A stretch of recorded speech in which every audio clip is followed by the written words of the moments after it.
Warning, this podcast contains spoilers for Andor episodes 1 through 3. We're releasing 2 episodes this week, so be sure to check out both for our full conversation.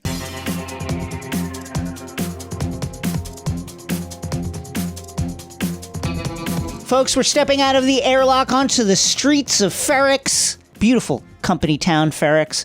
For the first 3 episodes of Andor, written by Tony Gilroy, directed by Toby Haynes. Again, we just want to touch on these episodes because we want to give everybody time to process them and to really digest them, and then we're going to be talking about it regularly as the series progresses. But first off, Rosie, what are your thoughts? So I thought it's very beautiful.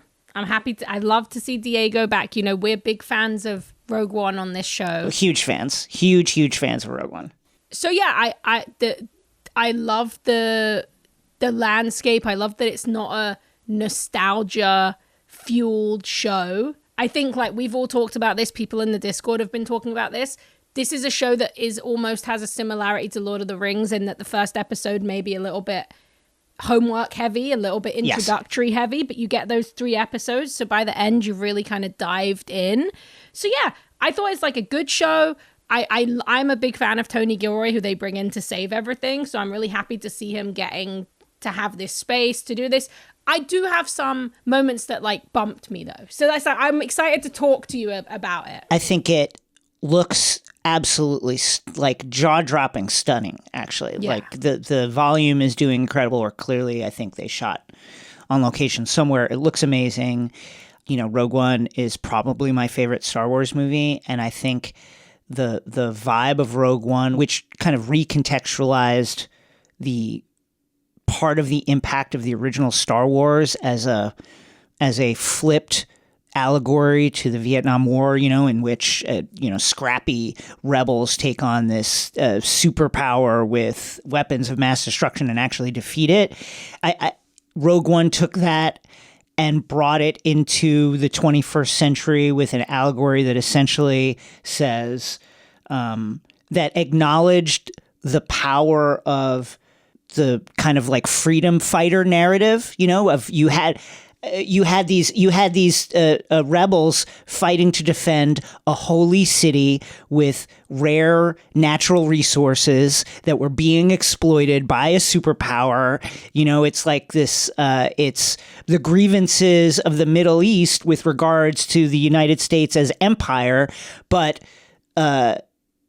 mixed up and put back, and digested back and given back to us as a Star Wars story. I think that was part of like what really gave it its power. And I think Andor is similarly continuing to do that same thing, which is taking really, really provocative ideas and saying, okay, at what level does violent resistance to corporate power become morally acceptable? At what point does violent resistance to the security state become, while clearly illegal, morally acceptable? At what point does the destruction of the environment warrant a morally potentially violent response? And those ideas are really, really, really just very, very interesting and kind of like radical to explore in the context especially of Star Wars right now. And I think that part of it has me absolutely hooked. Here is the thing that bumps me as well. I do bump on certain things. One, and this is all with the caveat that we need more context and I need to see where this is going. You know, Andor is 12 episodes long, so we're literally a quarter of the way through the show. So I think that we're very much in the early days, but we both definitely got caught on a couple of the same things. The kind of like reframing of a story about indigenous people fighting against a technological colonial foe made me feel a little bit weird, that being Diego's backstory. Just not weird in that the idea of doing it, but the way they presented it makes me maybe a like tad uneasy if I don't know where it's going. At this point, I'm like, it's definitely something I'm like, I wonder where this is going, because this is either like, again, another super, super radical theme and detail in the context of a Star Wars show, or maybe a little bit of a miss. Yeah, I totally agree. I feel like I love to see, we're living in an age right now where we're getting a lot of really brilliant like Indigenous storytelling in a mainstream accessible space. The storytelling's always been there, but now it's getting a platform, whether it's like, Reservation Dogs, Blood Quantum, like one of my favorite movies from the last few years. There's a lot of great stuff being made. Saying that, I too wonder, I love the notion of exploring an indigenous culture in Star Wars. That's incredible. I love that. Yeah, me too. I personally, my first feeling about it was like, this could have been the prequel to just see, so we could have spent time there and got to know them, and it wasn't so much of just kind of flashback to trauma, which is a lot of what we're getting right now.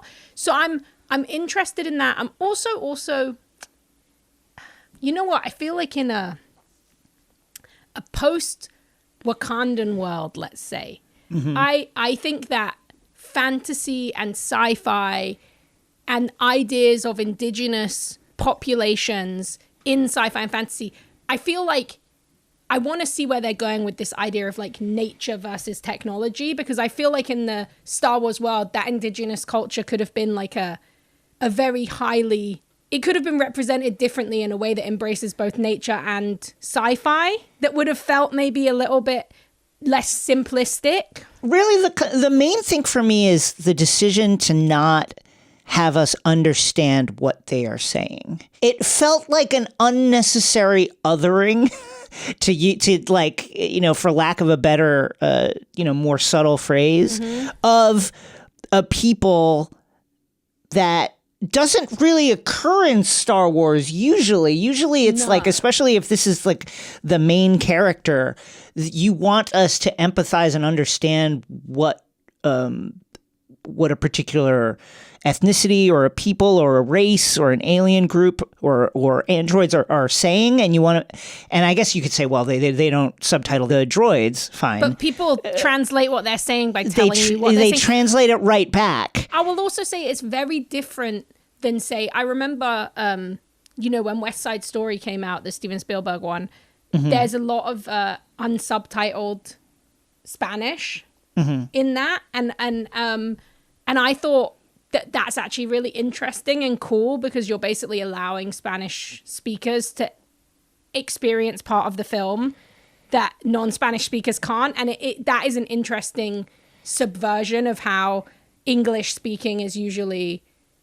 non-subtitled. But this is I just double checked because I wanted to be sure, but this is a made-up language. It's Canary. Yeah. So I don't in that way understand why they don't subtitle. I want to see where it's going. And then the other thing, because again, I think the idea, as you said, presenting an indigenous people through the lens of Star Wars and exploring their culture, I think there's nothing inherently weird or wrong about that. In fact, that's fascinating and an idea I'd love to dive into. I also think it's really fascinating and radical to explore the idea of what an indigenous people could do to defend themselves that would be morally right, considering the encroachment on their spaces, which is clearly an idea that this show is exploring. When young Andor comes to the edge of that great mining pit and sees what's being done to his planet, there's an anger and a defiance that flashes in his eyes, and it's the same anger and defiance that flashes in his eyes as an older man throughout the episodes that we see. And I think it draws a through line there of this idea of how much he says, no one would expect a person like me to be the one who gets, I'm paraphrasing now the thing he says in the trailer and other places. But I think that there's that through line there of how much does a people have to put up with before it's okay for them to fight back. And I think that's clearly an idea that this show is presenting, and it's a really interesting idea. That said, can I just want to jump on that quickly, because I know the next thing. Please jump so the on only thing, I totally agree with you. The other thing that kind of gets to me a little bit about it, is like, I love that because I love radical ideas of struggle. The sad thing is in this case is like, wouldn't it have been, I know it doesn't work because we have to have Cassian have some kind of loss, but like, couldn't we imagine a world where an indigenous people fought back and like won? Because it's a utopian Star Wars style space where you're imagining it. Also, like, the other thing that I find interesting in the context, and like we said, I'm very interested to see where it goes because this could all be very intentional and be kind of expanded on or explored or excavated as we go through. But also, like, you know who never worried at any point about whether killing people was right in Star Wars? Like, every white person who's ever in Star Wars who just blows stuff up and kills people and is seen as a hero. So I wonder, I want to see that moral, I want to know why the moral weight is so heavy on Cassian, because the things that he is fighting against are arguably so much more obviously deserving of rebellion or revolution. That's but a good again, point. that could definitely be something that we see expanded on as the show goes forward. There are a lot of points here where if these moments that we're talking about and are about to talk about another one are intentional and get explored and extrapolated on, and that could be a really, really radical space in the Star Wars universe. Or like, you know, you were saying, if not, then it could be, there's a chance that it could end up being like a bit of a missed opportunity. Yeah. And so I think the thing that bumped me really the hardest is at the end of the, and again, this could be really interesting, and I'm holding out, I can't wait to see more, to see how this, reframes the context, potentially. Marva, who, has followed this ship that crashed on Kenari, is scavenging whatever kind of tech and different stuff that they have, and they want to get out before the Republic answers. And they come across this young indigenous person who is Cassian Andor, young Cassian Andor. Doesn't have that name yet, of course. And they're concerned that, the Republic's going to show up and everybody's going to be potentially facing, real danger that could end up with the extinction of this tribe, I guess is their concern. And so Marva kidnaps, let's just say what it is, kidnaps Cassian and takes him away on her spaceship. Yeah. So my question is this, are we framing that as this, like, unambiguously good rescue, or is there necessary, in my mind, necessary ambiguity to this action? Because while I don't doubt that Marva thinks I'm saving this young man's life, what is functionally happening is you are kidnapping him, taking him away from his tribe, from his people, from his culture, from his entire world, because you're concerned that he's in danger, and that may or may not be true, but also, like, that's not your role. Yeah, and the way that you just framed it... That's not your responsibility. I think it's very clear, fingers crossed, that seems to be even just in the way you frame it, the way you speak about it seems like the right route to go is to use that as an analogous conversation about the times that has happened in real life, the kidnapping of indigenous children, of children from the global community, the global majority, and seeing and having that as like, we're doing something good, and then we know that is obviously historically something that has become very horrific and just a way of exploiting children and harming children. So it feels to me like, I don't think Star Wars is going to be like, oh, Marva is, an evil person. But I do think there could definitely be, some depth. Should be a depth and a conversation between Marva and between Cassian about the realities of what she did and how that shifted the scope of his life and the way that his life turned out. Yeah, because it's definitely, again, he may very well be in danger. We're seeing a side through their eyes, through Marva's eyes, of the Republic that is, less good than we're probably used to, and certainly more exploitive of cultures and planets than aren't technologically advanced or part of the Republic writ large. But again, she just like snatches him up without any kind of, hey, Doesn't even, like, check. would this be okay? Yeah. Who are your people? Do you have family here? Who's your family here? And kidnaps him from what is essentially a utopian planet. This is another trope. This is an age-old trope, right? Of the people who are less technologically advanced live in this more egalitarian, just, perfect society with no problems at all. That's another thing where I wonder if there was a techno jungle twist or some kind of exploration that could have maybe potentially, or might still happen. We've only seen certain this parts. Is the thing. It's been in flashbacks, so we might learn that there is more to it. But like you said, that segment to me definitely had the feeling of that age-old trope. It didn't necessarily feel like it was adding anything to, because let's be real, like a lot of people have said this, but like how many indigenous cultures have we seen been destroyed in Star Wars? So many. Many. Is that many? It's not the first one. Yeah. It's not the first one. R.I.P. to the Ewoks. My Ewoks. Like, is that necessarily like a new story that needs to be told in the Star Wars universe?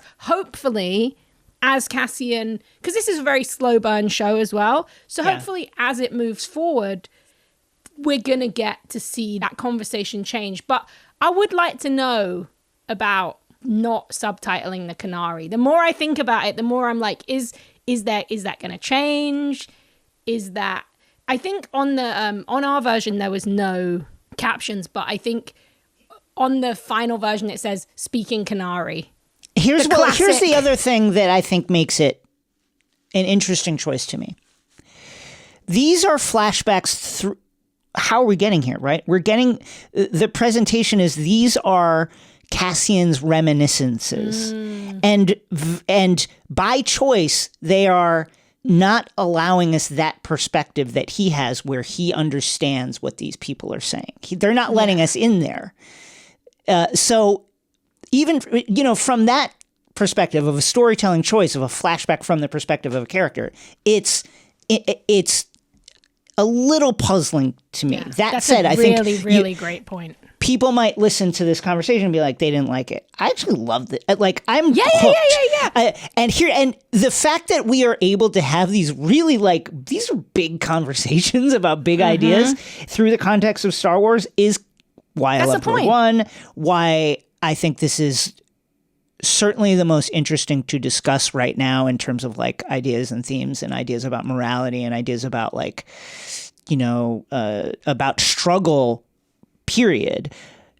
Having those conversations through this show, it is really fascinating because again, this is a show that is straight up like, okay, if it presents this idea to you and says that this is acceptable. If the powers of policing fuse with corporate interest. Sounds familiar. It is okay to resist that violently. That's a kind of radical idea to put forward, and it's putting it forward in the context of a Star Wars show, and I think that's like pretty amazing. Yeah, and also as well, I think that something that you bring up that's really great there is how this carries on the tradition of Star Wars as like a radical analogy in Star Wars. Like, look, we know what the Empire is based on in Star Wars. It's based on Nazis. It's a response to fascistic dictatorships that are not afraid to kill and exploit. And the story there was, you need to stand up against those. Those must be stopped. And it doesn't matter if there's only one of you who is standing up. You can make a difference because you will find other people. So now, that movie came out in the late 70s, the original Star Wars. Like, now in 2022, to have a show that's like, by the way, if the police... Resist the Nazis. And also saying like, we're going to make it more specific. If the police and evil corporations are destroying your life and your livelihood in your towns, it's actually okay to not be okay with that and to want to resist it. That is a very cool reconsideration and updating and making the message far more specific than just like the generic bad guy. And there's a real class struggle aspect to this too. Like the fact that we don't have royalty, galactic royalty, lords, Sith lords like running around making the choices. This is the people who are closer to the Earth, who are working.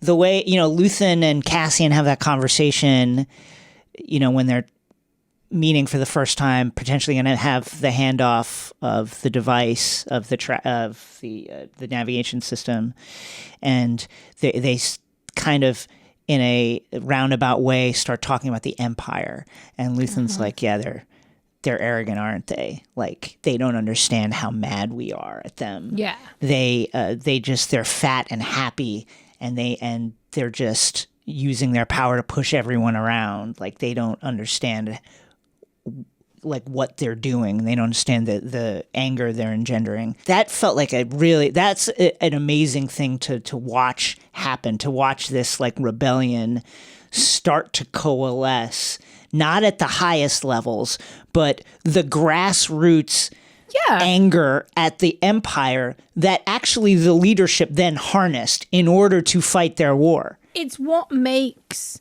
Rogue One so special is you literally watch a group of marginalized people, predominantly people of color, die in order to spark the rebellion in a very literal sense, where without them, you would never have the blueprints that allowed the rest of the Star Wars franchise to happen. So everybody dies. All these people of color die. These people from all over the planet, from all different places, all over the galaxy.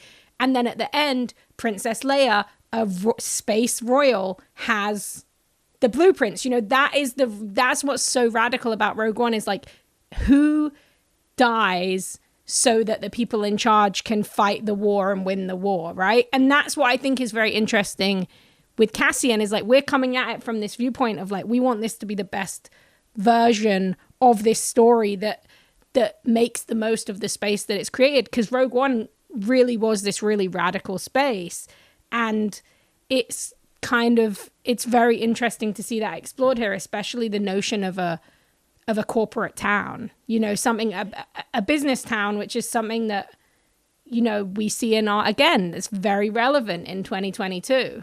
There's also, they gave Cassian a real kind of like Han Solo.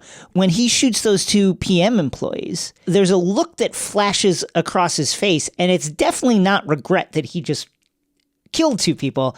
It's, fuck, now I got to deal with this. Yeah. And that is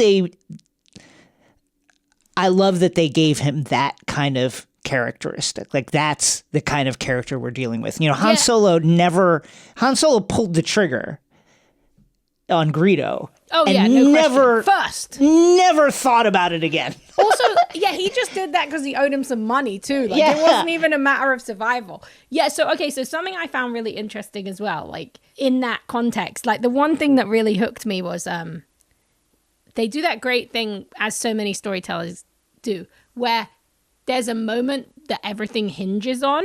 And in this, it is the PM, the kind of head of PM. There's a young guy, Cyril Khan.